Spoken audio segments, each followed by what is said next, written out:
Dieu est là. Vous savez, je crois que c'est Angelo qui l'a dit, nous voulons voir Jésus. Amen. Des fois, on dit on veut voir Jésus, mais on ne veut pas le laisser faire.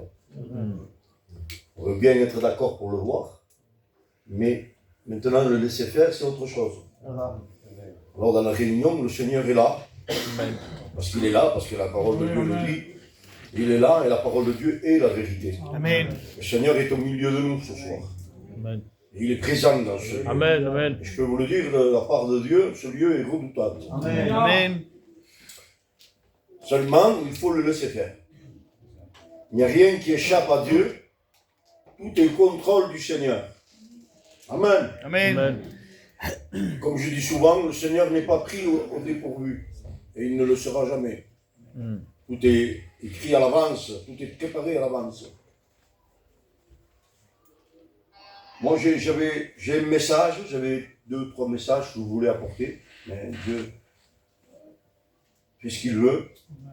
Des fois, je ne peux pas faire comme je veux, moi. Mais Dieu fait ce qu'il veut. Il m'amènera là où lui, il voudra. Pas où moi, je veux y aller. Et j'ai dit, tant pis, je prêcherai quand même ce premier message que je voulais apporter à la dernière réunion. Je n'ai pas pu venir. J'étais pas là, pas parce que j'ai eu envie de rester à la maison. Parce que il a fallu que j'aille chercher mon fils. Alors peut-être d'être pasteur, je suis père. Des fois, on oublie ça. Donc voilà, et je voulais apporter un message sur la croix. Et puis, je l'avais préparé, je l'ai laissé sur le bureau, et puis on m'a appelé toute la journée, pendant 2-3 jours, appelé un peu de partout. Et j'ai cherché des notes pour les étudiants qu'il fallait que je donne, des dossiers. J'ai laissé un peu de partout, j'ai perdu le message. Je ne sais plus, mais c'est dans mon cœur, ne vous inquiétez pas. On va essayer de voir ensemble. Il y a un verset qui me vient, j'étais assis, je préparais quelques notes. Et Patrick me disait, il n'y a rien, t'inquiète pas. Il a fait la multiplication de pain. Il te bénira. La confiance en Dieu, même. Dieu est au contrôle de tout. Amen. Est-ce que vous le croyez réellement? Amen. Moi, je le crois pleinement dans ma vie. C'est pas peut-être, c'est certainement. Il est au contrôle de tout. Il dirige tout. L'ennemi lui est soumis. Et je vous dis quelque chose, c'est qu'il n'a pas d'autorité dans l'Église. Il prendra ce qu'on lui donnera. Mais il ne fera rien sans notre autorisation. Parce qu'il n'a aucune autorité ici ce soir. Amen. Christ est là. Amen. Amen. Il est au contrôle de tout. Je ne sais pas, il y a un verset qui m'est venu, j'ai pris quelques notes. Vous voyez, ce n'est pas un message terrible. Il y a un verset qui m'est venu, j'étais assis là, je cherchais un peu. Et ce verset m'est venu dans mon esprit. C'est quand Abraham, Dieu lui demande de son fils Isaac. Vous connaissez tous la parole de Dieu. C'est dans Genèse 22. Et moi, ce qui nous intéresse ce soir, c'est le verset 7. On le lit ensemble, amen.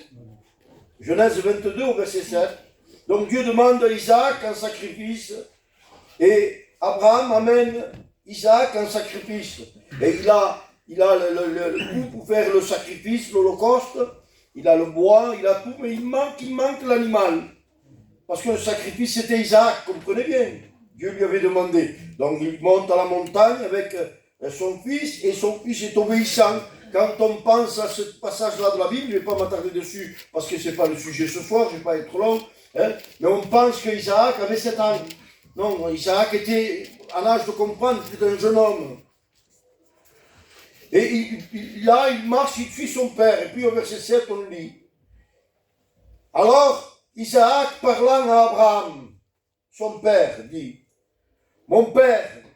Il répondit, « Me voici, mon fils. » Isaac reprit, « Voici le feu, voici le bois, mais où est l'agneau pour l'holocauste ?» Vous voyez, ce n'était pas un enfant de 7 ans. Hein. Il dit, « Où est l'agneau pour l'holocauste ?» Et regardez la réponse d'Abraham. Et c'est une réponse prophétique. C'est une réponse qui nous parle ce soir. C'est pour ça que ce verset m'a parlé dans mon cœur, lorsque j'étais assis. Amen. Il nous fait voir que Dieu est aux commandes. Amen. Écoutez la réponse d'Abraham. Dieu lui a demandé son fils. Lui, il doit donner son fils. Mais regardez ce qu'il lui répond à son fils. Il aurait pu dire, écoute mon fils, on verra, je ne sais pas. Hein, ou je ne peux pas te dire vraiment ce que Dieu m'a dit, parce qu'un chrétien ne ment pas. Je ne peux pas te dire ce que Dieu m'a dit, mais ne t'inquiète pas, et tout est entre les mains de Dieu. Il aurait pu dire ça, mais regardez ce qu'il dit. Abraham répondit, mon fils, Dieu se pourvoira lui-même de l'agneau pour l'holocauste, et ils marchèrent tous les deux ensemble. Amen. Amen. Amen. Dieu pourvoira lui-même pour l'agneau. Il se pourvoira lui-même pour l'agneau. Alors on va placer ces moments devant le Seigneur. Alléluia. Pas la réunion. La réunion a été préparée par Dieu à l'avance. On ne prépare pas la réunion. Gloire à Dieu. Donc il répond prophétiquement. Il ne sait pas la portée de sa parole, Abraham. Abraham ne sait pas. Parce que l'homme est qu'un fil conducteur. L'homme est là pour transmettre ce que Dieu lui donne. Amen. Parfois, nous, on prend la place de Dieu. Et on essaye de diriger les réunions, de diriger une église, de diriger une prière, ou de faire quelque chose pour Dieu. Mais à notre façon, à nous. On ne laisse pas trop agir le Saint-Esprit. Et pourtant, il faut le laisser agir. Il faut le laisser agir au milieu de nous. Et vous, il y a plusieurs plaçages dans la parole de Dieu, où chaque fois que l'homme a essayé, même avec un bon sentiment, mais rien ne s'est passé. Parce que celui qui libère, celui qui bénit, l'auteur de la bénédiction, c'est Dieu. Ce n'est pas un homme. Et Abraham est là. Il a reçu ce cadeau. Il a eu cet enfant. Et puis Dieu lui demande, vous connaissez l'histoire, je ne m'attarde pas, on va parler de la croix ce soir. Rapidement, on va faire un survol. Hein. Mais il lui pose cette question. Très bonne question qu'il lui pose. Mais la réponse d'Abraham ne vient pas de lui. C'est un peu comme Pierre, quand il dit « Tu es le Fils de Dieu ». C'est une révélation qu'il a. Ça lui vient du ciel. Et cette réponse d'Abraham vient du ciel. Il dit « Dieu se pourvoira lui-même de l'agneau ». Amen. Amen. Et on connaît tous le passage de Jean 3,16 où il dit « Car Dieu a tant aimé le monde qu'il a donné son Fils ». Et il a pourvu lui-même. Il a donné l'agneau lui-même. Le seul agneau qui était sans tache, sans défaut, sans péché, il l'a donné. Amen. Amen. Amen. Il lui a donné plein de précisions au peuple de Dieu, pour pas qu'il ne soit dans l'égarement, voyez-vous. Il ne faut pas que le peuple ne soit égaré. Il faut que le peuple soit éclairé. Et d'ailleurs, le psaume 119 dira, ta parole est une lampe. Elle est là pour nous éclairer. Et bien souvent, quand on laisse cette parole de côté, bien on est obscurci. On n'est pas éclairé. Parce que la seule chose qui peut nous guider aujourd'hui, c'est la parole de Dieu. Amen. Si un pasteur, moi j'annonce, vous prêche autre chose que la parole de Dieu, ne m'écoutez pas. Est-ce que vous comprenez? Je peux prendre un verset, moi, et le tordre à ma manière. Non, la parole de Dieu, il faut la laisser telle qu'elle. Amen. Amen. Vous comprenez? Un homme du Dieu disait, c'est pas dans le message, mais je le dis, un homme du Dieu disait, on essaye de changer le péché, de l'embellir, de le rendre moins, pas comment dire, moins choquant. Hein?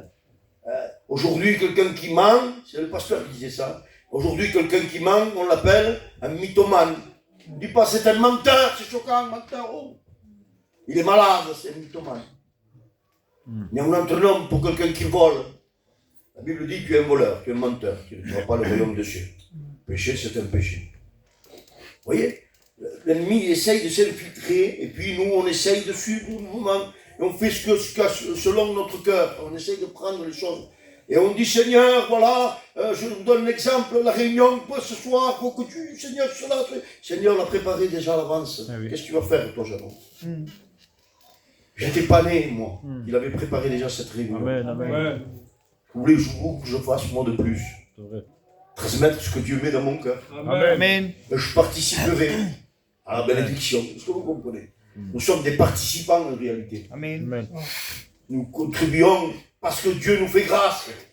Mais en aucun cas, nous sommes la bénédiction.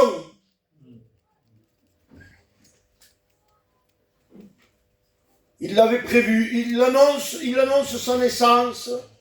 Il dit même, avec précision. Vous voyez, aujourd'hui, quand on parle des hommes religieux, et quand on cite les versets, ils disent, oui, je sais, il n'y a que Jésus qui correspond aux critères. Il dit, dans Michée, il dit même d'où il va venir. Il dit la région, il dit la ville, là où il va naître le Messie, le roi des rois. Amen. Amen. C'est le roi des rois. Il dit, je vous donnerai des versets, je le chercherai si vous voulez, j'ai des notes là. Il dit, son royaume à lui, il est à perpétuité, il est éternel. Il y a des rois qui sont là pour une vingtaine d'années, une centaine d'années pour ceux qui durent le plus. Hein? Mais ça dure que des années. Mais lui, il est éternel. Apocalypse 19, 16, il dit, c'est le roi des rois, le seigneur des seigneurs. Amen. Amen. Amen. Il est au-dessus de tout. Il a été annoncé dans Michée 5, au verset 2. Il dit le rejeton.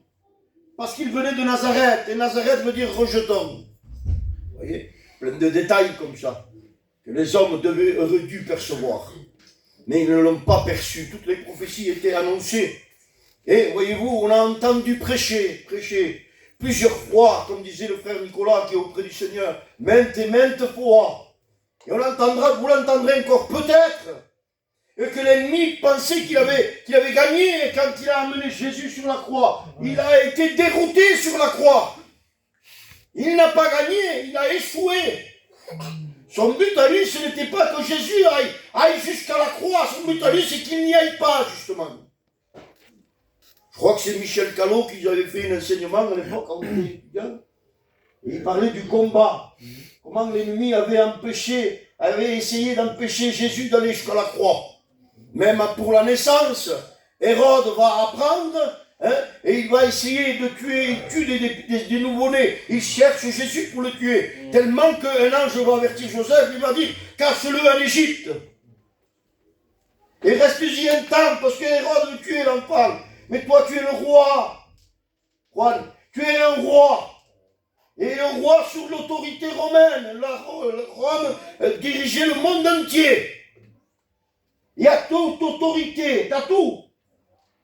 T'as peur d'un enfant? Cet enfant te fait peur. Au point que tu mets tout pour le tuer. Il te dérange à ce point. Et Hérode est venu derrière et vous aurait dit oui. Parce que c'est écrit dans les prophéties. Et ce que Dieu dit, il le fait. Amen. Alors je sais que cet enfant-là, de Bethléem, va être le roi des rois. Et moi, je ne veux pas donner ma royauté. Je ne veux pas donner mon trône de roi. Même s'il est pour quelques années, mais je ne veux pas le laisser, moi. Alors, je veux le tuer avant qu'il soit roi. Pensait-il, hein? Il pensait contredire le plan de Dieu. Mais Dieu n'est pas pris au dépourvu, voyez-vous. Dieu sait tout à l'avance. Amen. Il savait qu'Hérode allait se lever. Alors il va dire à l'ange, cache l'enfant en Égypte. Le temps va passer, hein. Et durant toutes ces années, Jésus était là, était au milieu. Je dis entre parenthèses, nous n'avons pas eu. Je m'en passe, on dit que c'est une stade de Dieu. Après, on va continuer. Même pour la naissance, ils n'avaient pas de place. C'est une pause que je mets, c'est entre parenthèses. Ça m'est venu comme ça, donc je le dis. Moi, je suis comme ça, je suis simple. Je n'ai pas de message, moi. Je dis ce que Dieu met dans mon cœur. Ils n'avaient pas de place. C'est des bergers qui l'ont accueilli. C'est des bergers qui l'ont accueilli. Les gens du monde étaient préoccupés pour pouvoir recevoir Jésus. Ça n'a pas changé aujourd'hui. Ça n'a pas changé aujourd'hui. Aujourd'hui, les gens n'ont pas de place pour le Seigneur.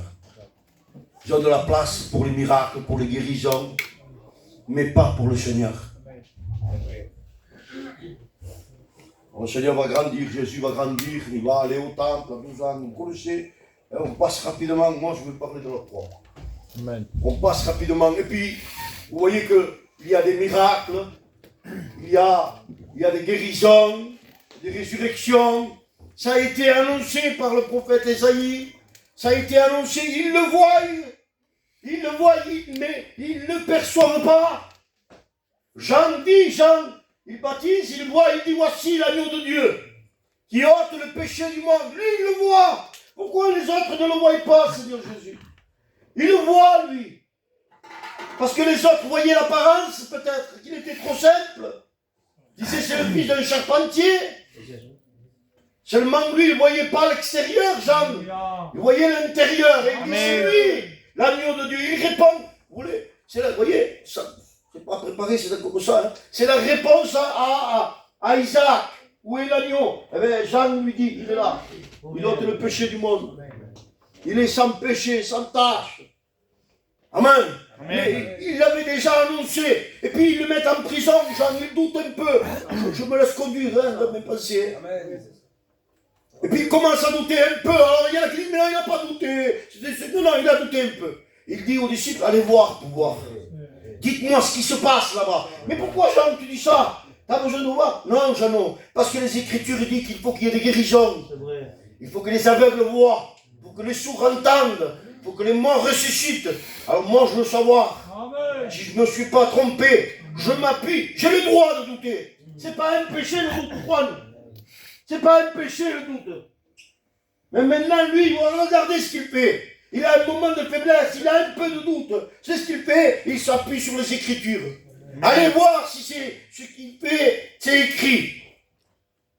Les disciples vont voir, ils reviennent et disent, Jean, les aveugles voient.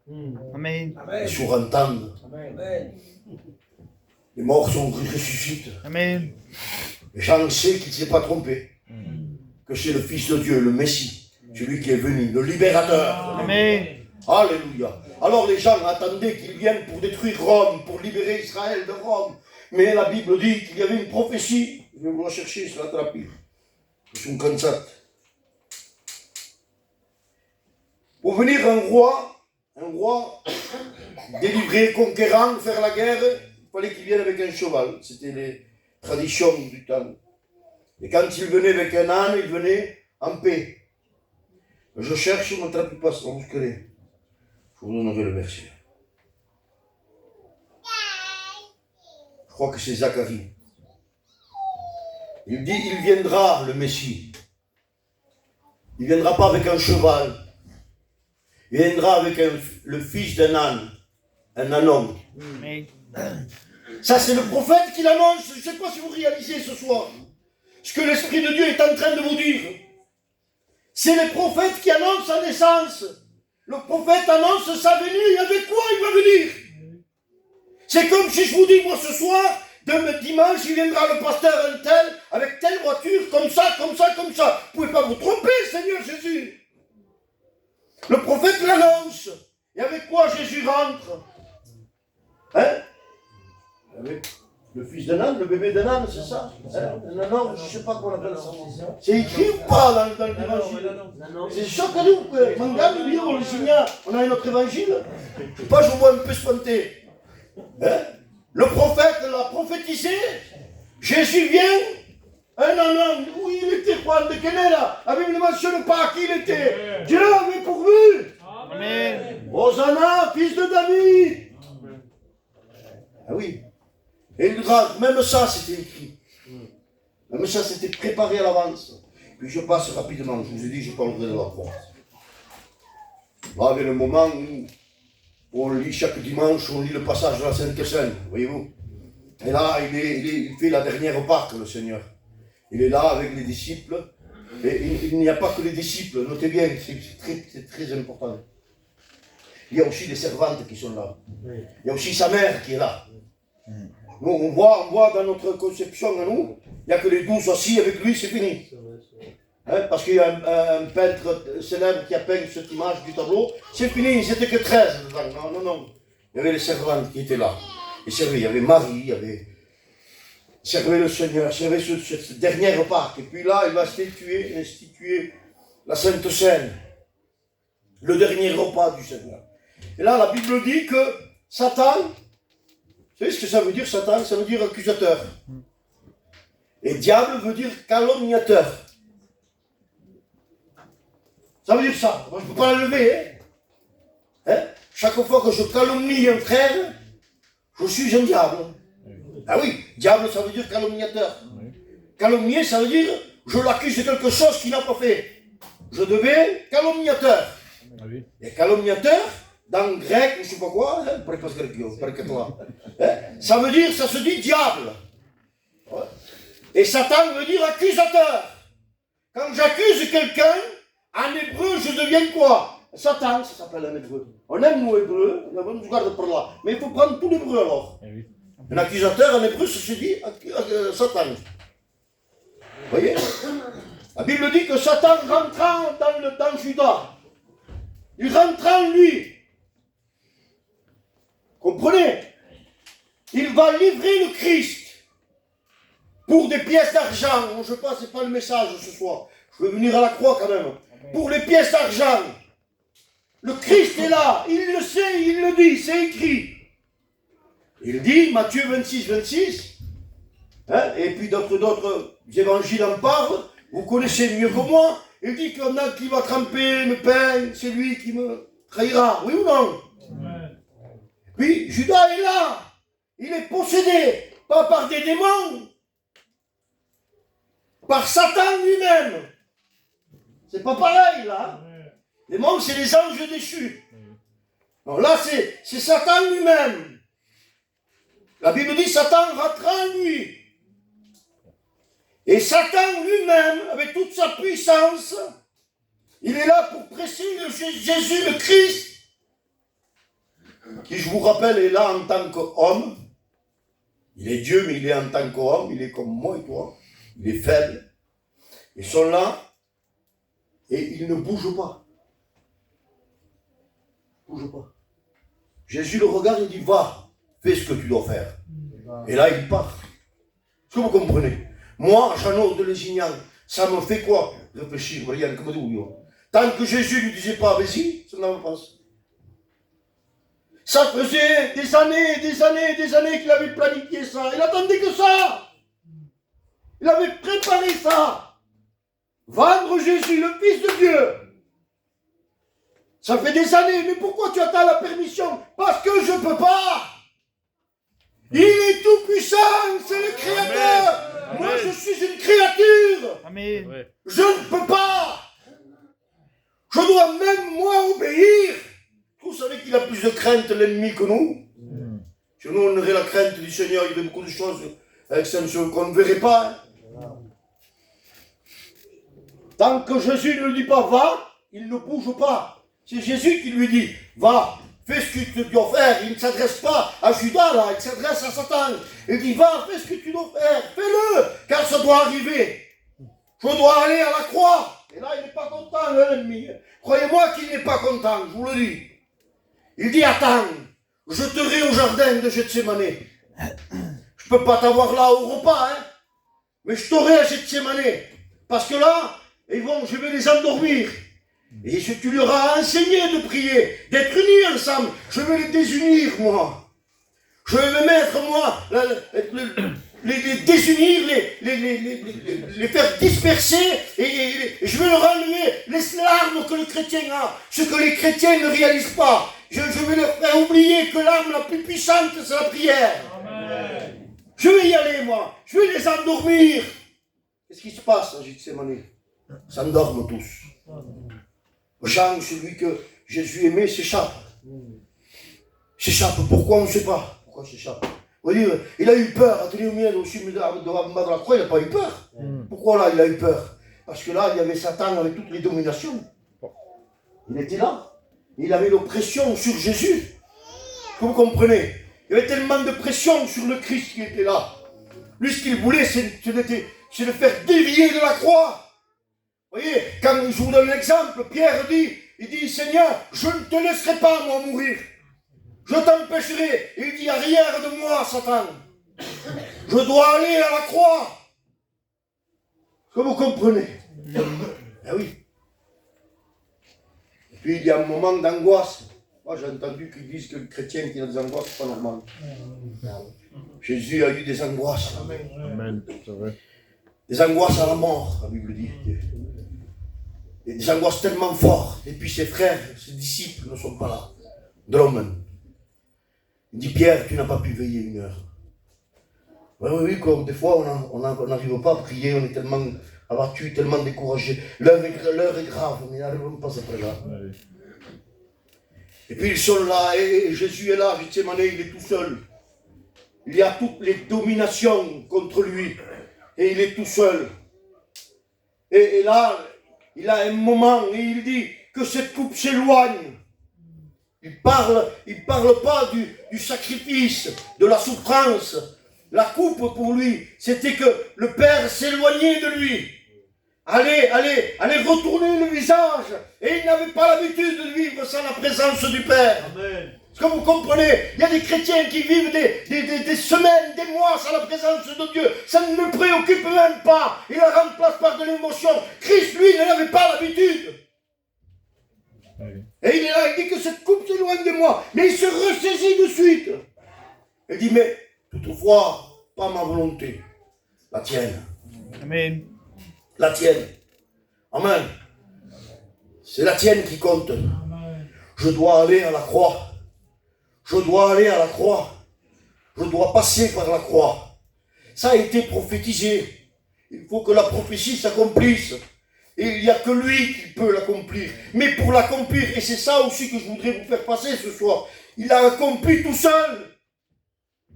Il a accompli tout seul, Kakim. Tout repose sur lui.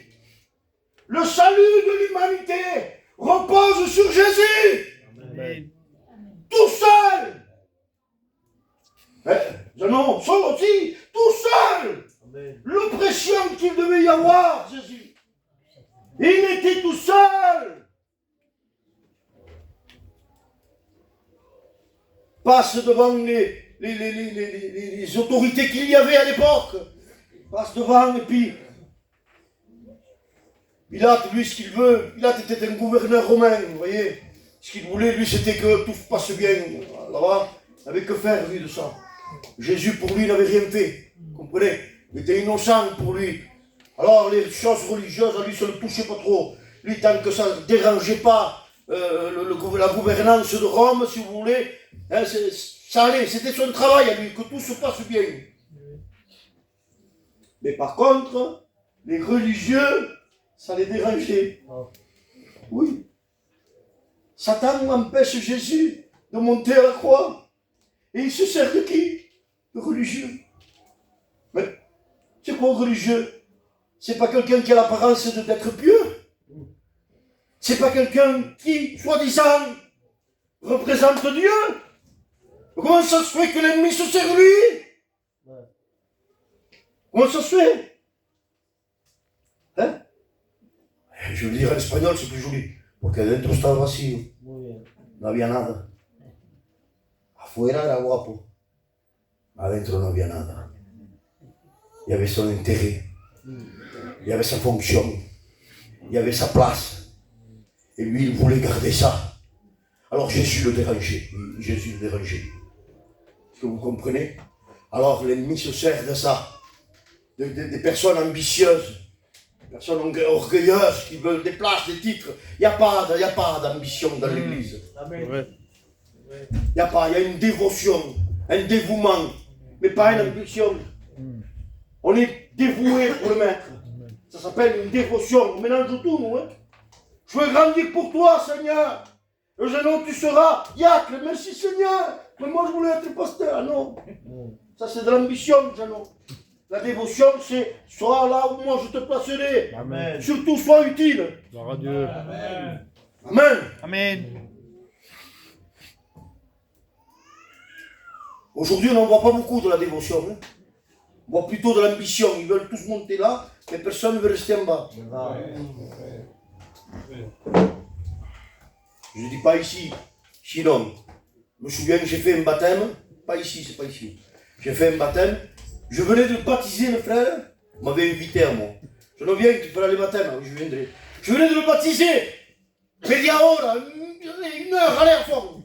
Il m'appelle, pasteur. Je dis, waouh, mon femme pour très bien, vous vous souvenez. Oui, qu'est-ce qu'il y a? Dis-moi, confirme-moi, j'ai reçu l'appel, moi. J'ai resté spontané, j'ai dit, Seigneur, il ne sait même pas ce que c'est la vie chrétienne. Il ne sait même pas ce que c'est, il veut prêcher. Il pense peut-être que pasteur, c'est un titre important. Pasteur veut dire serviteur. C'est quoi un pasteur? C'est un berger. C'est le même mot. Berger. Oui.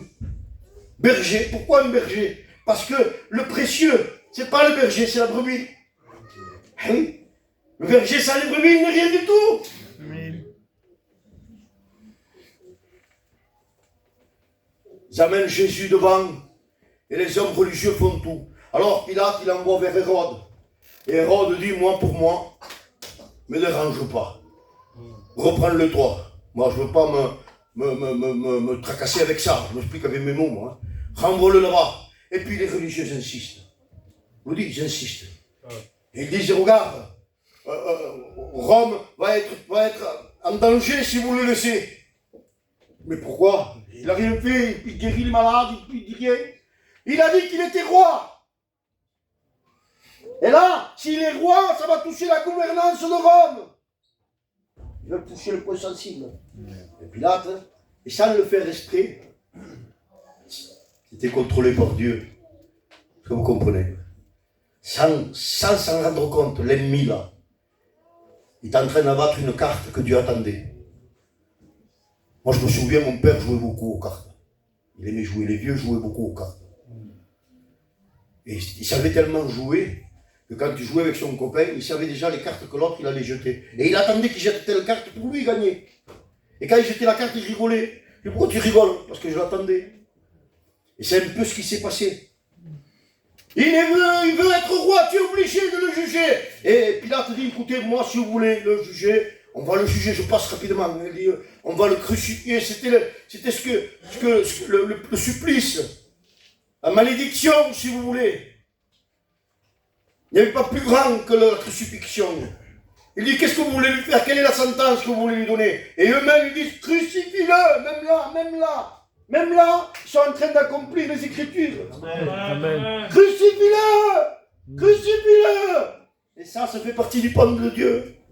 Amen. C'est le plan de Dieu, oui. C'est le plan de Dieu. Alors, je passe rapidement. Ils vont mettre une couronne d'épines. Ils se moquent de lui. Ça aussi, ça fait partie du plan de Dieu. Oui, ça fait partie du plan de Dieu. Comment ça? Oui. C'est écrit. Ça a été prophétisé déjà par les prophètes. Qu'est-ce qu'on lui met sur la tête? Une couronne d'épines. Dans Genèse 2, c'est quoi la malédiction de l'homme? C'est quoi? Tu travailleras la terre, elle produira quoi? Des épines. Alors, il faut que Jésus prenne toute la malédiction. Pas simplement qu'une partie. Non, le sacrifice complet. Même ça, il a pris sur lui, hermano. Même ça, la malédiction, il a pris sur lui. Et il n'a pas caché. C'est pour ça que j'aime mon Seigneur. Il ne l'a pas caché, il l'a mis comme une couronne. Ah oui, il a pris notre malédiction comme une couronne.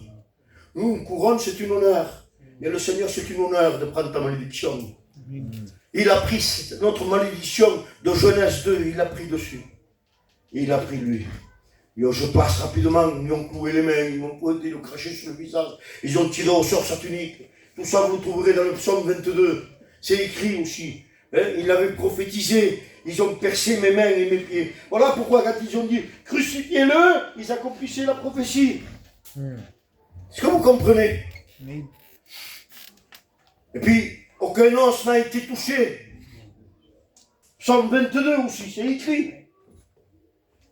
Même quand il dit j'ai soif, c'était écrit. Il fallait que l'écriture s'accomplisse jusqu'à la fin. Amen. Amen. Jésus est là, et vous voyez, il y avait une tradition. Il y avait une tradition, une loi plutôt, romaine, que dans toutes les crucifixions, en haut de la croix, moi on m'avait dit au début c'est le catholique ça. Non, c'est la vérité. C'est la vérité. En haut de la croix, il y avait écrit un gris. C'était chaque brigand avait cloué sur la croix ce qu'ils avaient fait. Vous comprenez? Le voleur, il y avait écrit voleur. Ah oui. L'autre, il y avait écrit meurtrier sur la croix. C'était pour les rabaisser, je ne trouve pas le mot, les humilier. Les gens, quand ils passaient, ils disaient regarde le voleur. Il est beau maintenant, il est crucifié. Et les gens regardaient. Mais lorsque Pilate va faire écrire, il va dire qu'est-ce qu'on pourrait dire à lui.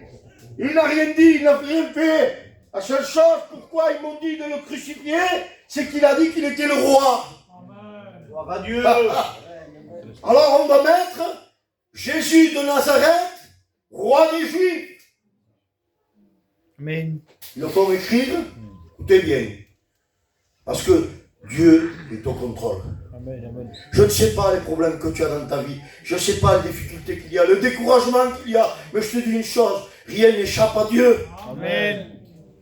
Il est là et il le fait écrire en 3 langues. En hébreu, en romain et en grec. Ils le mettent sur la croix. Puis il est là. Et là, l'ennemi est dérouté. Il a échoué. Jésus est monté sur la croix. Mais les pharisiens sont là et ils se disent, attends, il y a écrit qu'il est le roi là. Il faut l'enlever.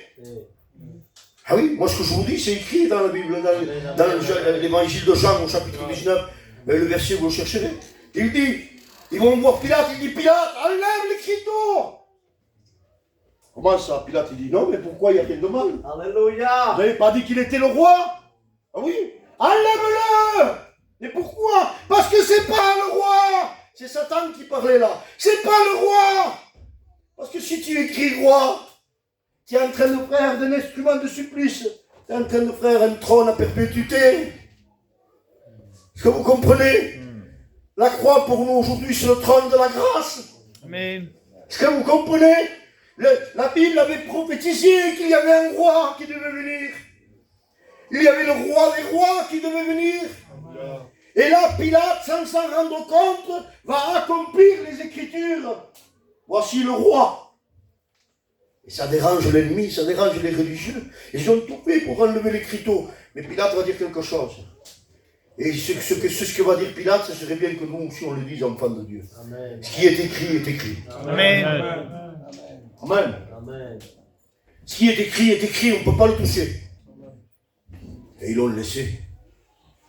Alors, moi je termine avec ça, rapidement, je ne veux pas être long. Pourquoi en 3 langues? Eh bien, c'est simple, c'est pas compliqué. C'est ma capacité à moi, les gitans rosignants. C'est très simple. En hébreu, c'est compréhensible. Ça voulait dire que j'accomplis les Écritures. Parce que les Écritures, c'est hébreu. L'Ancien Testament, tout ça, c'était hébreu. Alors il l'accomplit dans la langue de l'Ancien Testament. C'était hébreu. En romain, c'était parce que c'était l'autorité. Ça veut dire selon l'autorité, la vôtre sur terre. Il n'y a pas plus grande autorité que Rome. Bien, il est vraiment le roi. Rome l'atteste. Ça veut dire, je certifie qu'il est le roi. Amen. C'est comme une carte d'identité française. Je ne sais pas comment vous expliquer moi. Je suis français, pas ce port-là. Je suis français. C'est certifié, c'est approuvé par l'État français. Je suis français. Et là, les plus grandes autorités de l'époque le certifient. Il est le roi. Amen. C'est certifié. Et ce que Rome certifiait, personne ne pouvait le changer. Voilà pourquoi des siècles et des siècles, personne n'a touché ça. Amen. C'était certifié. Et en grec, c'est pas compliqué. Aujourd'hui, si on ne parle pas anglais, on ne peut pas faire de commerce. Hein? Aujourd'hui, c'est l'anglais. Avec l'anglais, on va de partout dans le monde entier. On se déplace partout, on parle de mots anglais, on travaille, on fait le commerce, parce que c'était la langue qui était la plus répandue pour le commerce, pour le monde entier. Vous voyez? Et il fallait que l'évangile soit proclamé partout dans le monde entier. Il fallait que le monde entier, l'humanité, sache qu'il y a quelqu'un qui a payé et que c'est quelqu'un, c'est le roi. Amen. Et il fallait que ce soit proclamé dans le monde entier. Alors, ça a été écrit dans la langue universelle, la langue du monde entier. Ça a été écrit en grec, c'est le roi. Amen. Amen. Personne n'a pu dire, je ne comprends pas, je ne sais pas. Et toi, ce soir, jamais tu ne pourras dire devant Dieu, je ne comprends pas et je ne sais pas. Parce que Dieu te dira, j'ai fait ceci, j'ai fait cela, tout est accompli. Il le dit après. Hein. Tout est accompli. Amen. Amen. Vous voyez, même ça, Satan était dégoûté. Il ne savait plus où il était. Xavier Masron, son plan était déjoué complètement. Payom disait que c'était un triomphe, la croix. Christ a triomphé à la croix Amen. pour que l'Église naisse, Amen. pour qu'il y ait des hommes et des femmes sauvés. Il n'y a plus de condamnation, Romains 8, pour ceux qui sont en Jésus-Christ. Alors ce soir, moi je ne veux pas aller plus loin, mais seulement te dire qu'il a tout accompli. Amen. Amen. Il a tout accompli. Alors contrairement à ce que disent certains pasteurs aussi, hein, Jésus n'est pas mort à la croix, il a donné sa vie. Amen. Hein, il y en a qui disent à l'asphyxie, qu'il y a, non, moi je vous le dis, de la part de Dieu, c'est écrit dans la Bible. C'est lui qui a donné, il a rendu l'âme, c'est lui. Il a expiré. Il faut dire ce qu'il a écrit. Ne disons pas ce que nous pensons. Disons la parole de Dieu, même si elle dérange. Amen. Mais elle est la parole de Dieu. Amen. Est-ce que vous comprenez? Heureux ceux qui auront gardé.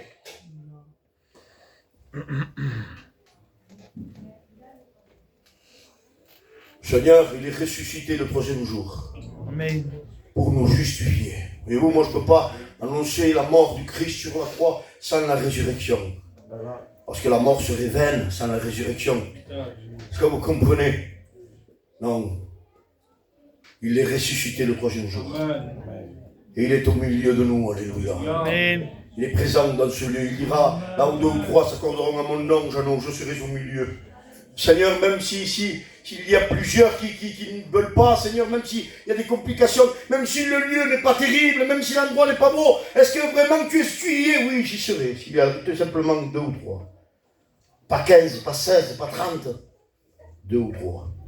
Je serai au milieu. Amen. Je dis de la part de Dieu. Il est au milieu de nous. Il est présent dans ce lieu. Et le lieu devient redoutable parce que Jésus est là.